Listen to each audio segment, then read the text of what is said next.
through the window just to the right of the door. But it wasn't Franny. It was the one person he'd hoped never to see again. He was still standing there, stunned, when he heard a deadbolt click, followed by a high-pitched squeak as the door opened. And there was Beth Byler. His mouth went dry as his gaze ached to take in every single inch of her.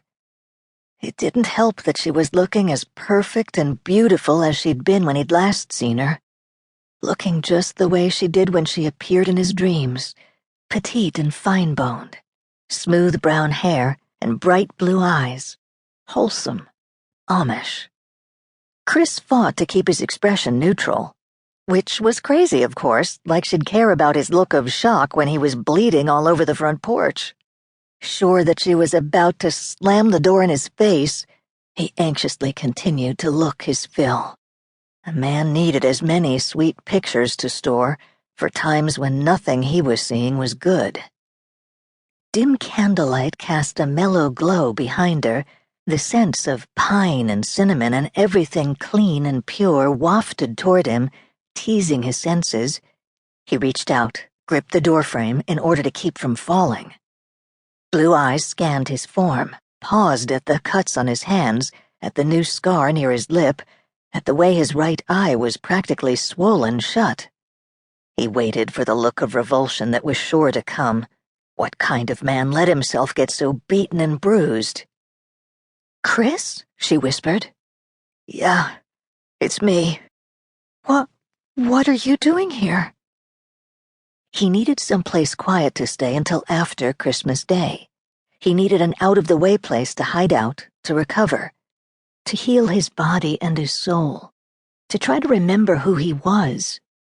He was attempting to say that, to come up with a way to convince her to let him in without making a big fool of himself or scaring her, when he looked down at his boots.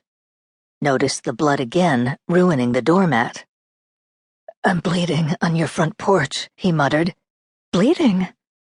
Her gaze darted away from his swollen face, traipsed down his body, down his jeans to his thick brown Timberlands.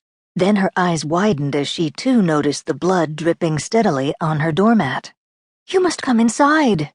And then she snaked an arm out, tugged at the hand against the doorframe, the one that had been holding him upright and had stopped him from doing something foolish like sway toward her. She pulled him in.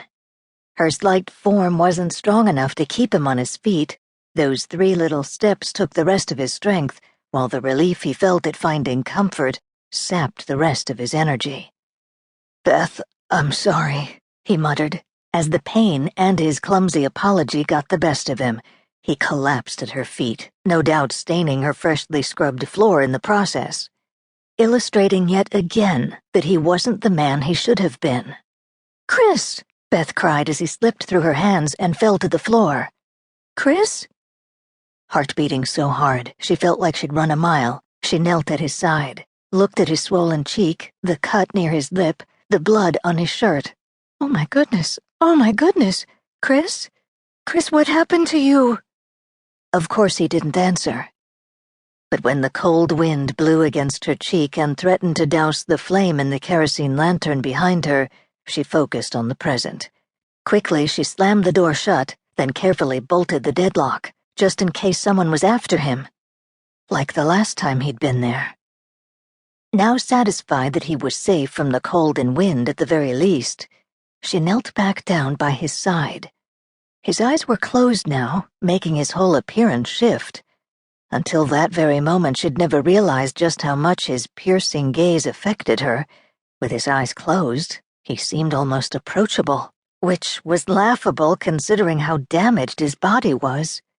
"Oh, Chris, what in the world has happened to you?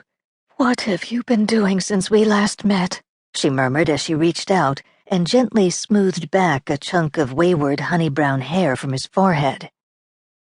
She'd last seen him almost 10 months ago.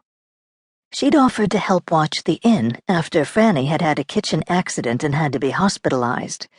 During that time, everyone in the area had been under a lot of stress, what with a body being found on the miller's farm.